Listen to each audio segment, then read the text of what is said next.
So a lot of you have been telling me to cover the sparring video of Conor's final sparring session for his Donald Cerrone fight.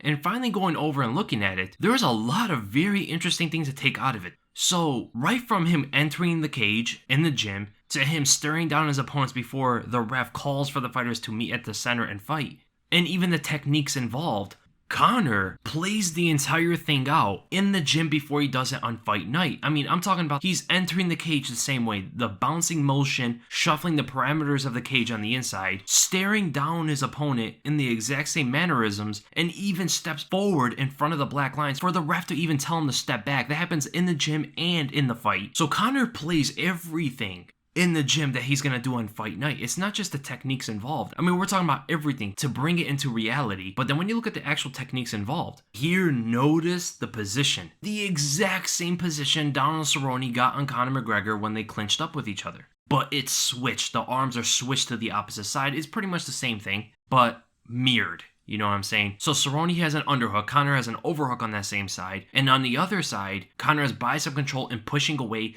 so he can create separation for the shoulder strikes. The exact same position here. But in the sparring video, they kind of just stop it there. And also, I doubt Conor's going to throw shoulder strikes in a sparring match where there is no any protection really from them. He doesn't want to hurt the sparring partner, of course, like that, as he did down Cerrone. Conor in the sparring video comes up with his hands up high. Not that low stance he takes in every other fight, and he brings that same stance to the Donald Cerrone fight, even though we only saw a glimpse of it because the fight was only, 40 seconds long, and Cerrone got dropped like 20 seconds into the fight. Conor initially on this taller sparring opponent, who is of course mimicking Donald Cerrone, he starts stepping on the outside with his lead foot. Same thing he does with Donald Cerrone as well when they separate from each other.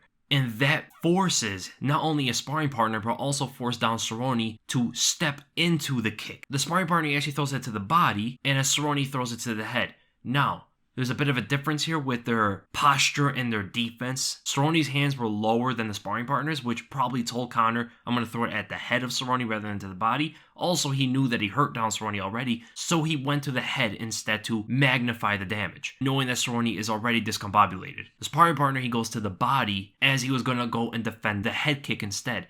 So perfect places by Conor McGregor in both sparring and the fight, but he threw the same kick. And notice the form of the kick. It's not 100% Muay Thai. There is that forward step with the lead foot to create momentum and more power in it. Now, there is more telegraph when you do that, rather than the karate kick or traditional taekwondo kick. But the form of the kicking leg is a bit different. He snaps it out there, almost like what Donald Cerrone does, actually. It's not a swing of an axe kind of motion.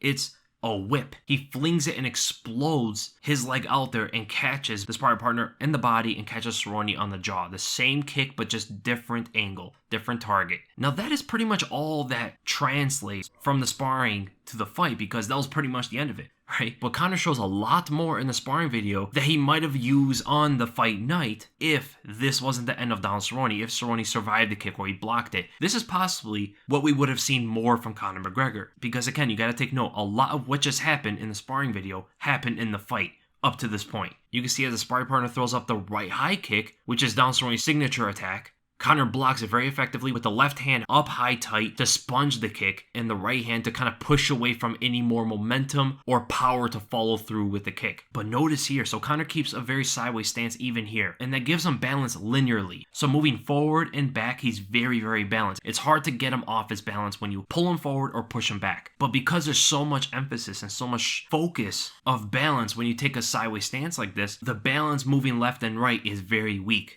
Right? So kicks like this is going to push Conor to his right, but Conor knows this. He's had this stance his entire career, and he knows how to work with it whenever kicks get thrown at him like this. So the kick pushes him to the right, and all he does is he follows through with that momentum. He just follows that direction and attacks. He goes and throws a quick right hook, which gets blocked. Both hands of the sparring partner go up, so Conor sees the opening to the body as the head is defensively focused, and he goes to the left hand to the body. You also have to know here why Conor was able to get in so quickly before the opponent was able to actually do anything with his body and his legs. And that is because when you go and throw a kick like this, the retraction is very long. So Conor following his body with that motion, he's going to get in quicker before the kicking foot of the sparring partner actually touches the mat. In an actual fight with Donald Cerrone, this could have proved even more dangerous than anything else Conor threw in that fight. And also to note, Conor's getting off on the outside. So he's also not just getting away from the right side of Donald Cerrone or the sparring partner here, let's say, he's also occupying the left side, getting off that center line as well,